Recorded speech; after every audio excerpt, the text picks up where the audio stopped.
As barras de chocolate estão mesmo ficando cada vez menores com o tempo ou é só uma ilusão de ótica? A verdade é que isso não tem nada a ver com as embalagens ou com a forma como esses doces são moldados hoje em dia. As barras estão mesmo encolhendo. Algumas marcas conhecidas diminuíram cerca de 9 gramas de sua barra padrão de chocolate. Quando perguntada sobre o porquê, a maioria das empresas costuma dizer que é para melhor atender aos consumidores. Mas o motivo é muito mais complexo do que isso. Primeiro, precisamos olhar para o mercado mundial do chocolate. As pessoas amam esse doce e a procura por ele aumenta a cada ano que passa. Estamos falando de 118 mil toneladas de chocolate por dia, que equivale a mais de 40 milhões de barras. Mas para ter chocolate é preciso cultivar sementes de cacau primeiro. A Costa do Marfim e a Gana, localizadas na África, são os principais fornecedores de sementes de cacau do mundo todo. Mas recentemente essas regiões foram severamente afetadas pelas secas e a falta de chuva prejudicou as plantações de cacau. O preço do açúcar também aumentou, e juntando isso com o fato de a embalagem estar ficando cada vez mais cara, é fácil entender por que estamos pagando mais pela mesma barra cada ano que passa. O chocolate não é o único produto afetado por essas mudanças. Se você é daquelas pessoas que adoram tomar café da manhã, tenho más notícias. O preço dos cereais também mudou recentemente. Alguns estudos mostram que até 15 tipos de cereais norte-americanos encontrados em supermercados tiveram seus tamanhos reduzidos entre 2013 e 2016, apesar de o preço permanecer o mesmo. Bem, isso não é tão ruim, já que muitas caixas de cereal contêm açúcares desnecessários, que podem fazer mal à sua alimentação. Se não quiser mais se preocupar com o preço do cereal, você sempre pode escolher uma alternativa diferente e mais saudável para o seu desjejum, como ovos, frutas e vegetais. Sua carteira e sua cintura agradecerão. Mudando de assunto, o papel higiênico parece ter encolhido também. Claro, você pode nem ter notado, afinal o rolo parece ser o mesmo, né? Mas se prestar atenção, você verá que seu papel higiênico está acabando mais rápido do que antes. O rolo não é mais tão comprido quanto costumava ser. Um estudo realizado em 2016 concluiu que a quantidade total de folhas por rolo de papel higiênico tinha diminuído cerca de 14% em 2 anos. Mas os fabricantes mudaram os preços. Muitas empresas hoje em dia se adaptaram aos altos custos e aos problemas da cadeia de fornecimento. Então, para evitar ter que subir os preços repentinamente, muitas empresas tendem a diminuir o tamanho dos produtos. Essa atitude é chamada de reduflação. É quando os produtos ficam menores, seja em peso, tamanho ou quantidade, mas os preços não. Eles continuam os mesmos ou até aumentam.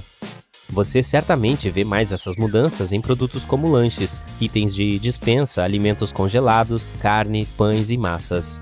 E a má notícia é que uma vez que o produto diminui, é pouco provável que ele volte para seu formato original.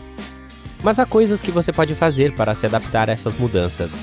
Para começar, pode comprar o mesmo produto, só que de uma marca diferente. Não tenha medo de mudar para uma versão genérica de uma marca. Na maioria das vezes, você acaba comprando mais com a mesma quantidade de dinheiro. E a lista de ingredientes da maioria dos produtos é quase a mesma.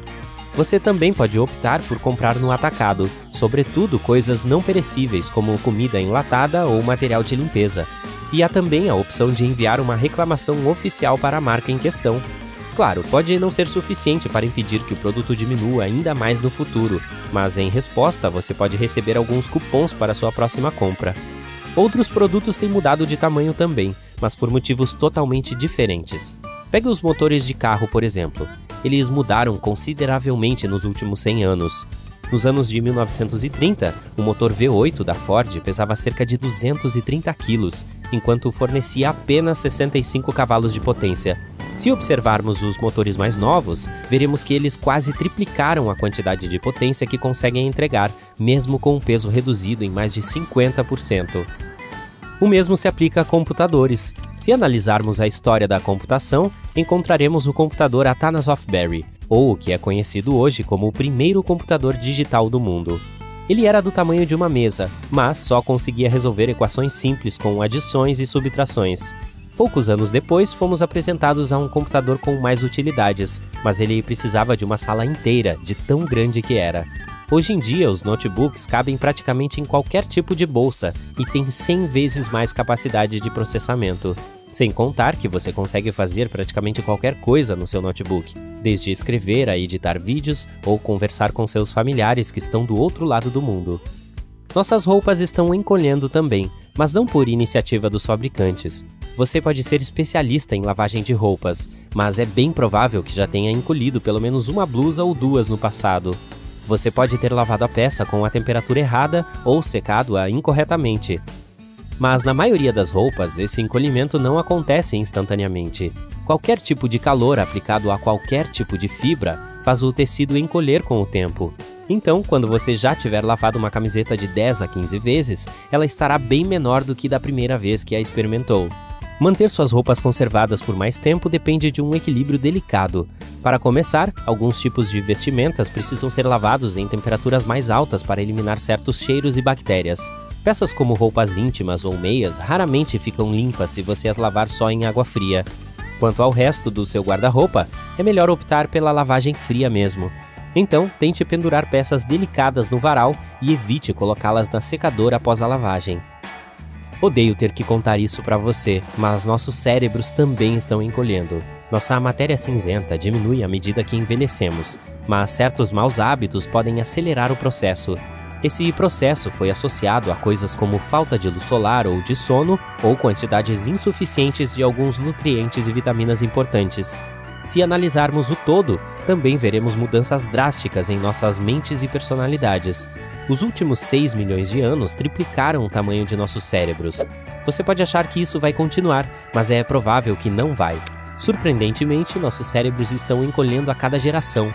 Pesquisas mostram que o tamanho do cérebro humano atingiu seu pico cerca de 20 mil anos atrás, pouco antes da invenção da agricultura. Depois disso, ele começou a diminuir e não sabemos ao certo o porquê. Há uma teoria de que gorduras e proteínas eram difíceis de encontrar quando começamos a plantar. Isso dificultou o crescimento e a manutenção de cérebros grandes.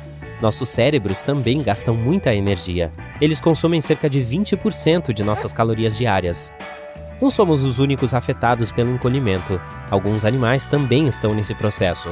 Os bichos preguiça, por exemplo, eram tão altos quanto girafas cerca de 100 mil anos atrás. Mas isso parece ter mudado quando os humanos apareceram. Como a população do Homo sapiens foi aumentando, precisávamos de cada vez mais comida. Então, nossos ancestrais começaram a caçar animais maiores. Atualmente, as temperaturas continuam a aumentar no mundo todo, afetando o reino animal. As temperaturas sobem, algumas regiões do mundo ficam mais secas, há menos comida. A água dos oceanos tende a ficar mais ácida, afetando a habilidade de alguns organismos de processar o cálcio. Com menos cálcio, os esqueletos ficam menores e mais fracos. Na verdade, a média do tamanho animal caiu em aproximadamente 50 a 75%.